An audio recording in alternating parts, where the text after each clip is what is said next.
Welcome to Penrose Learning, where we make understanding easy.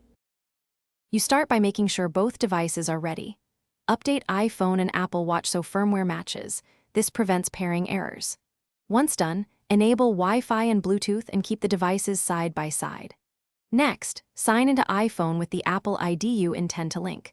The watch uses that account for iCloud, Messages, and App Store access. If you skip this, you'll face account mismatch issues, so confirm the correct Apple ID before moving to pairing.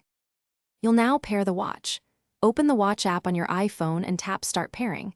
Use the camera to center the animated pattern or opt for manual pairing if needed. During setup, the iPhone asks for your Apple ID password to enable iCloud, Health, and App Syncing. Enter it when prompted so services link properly. Make sure to enable passcode and wrist detection. These security steps let Apple Pay and two-factor codes sync securely. Once verified, the setup moves to data sync. You finish by allowing the watch time to sync apps, settings, and health data. This can take minutes to an hour depending on content, so keep devices connected and nearby. Once syncing completes, verify the Apple ID in the Watch app under General to confirm the account link. If something goes wrong, try signing out of iCloud on the iPhone and signing back in, restart both devices, or reset network settings. These steps resolve most pairing and authentication failures quickly.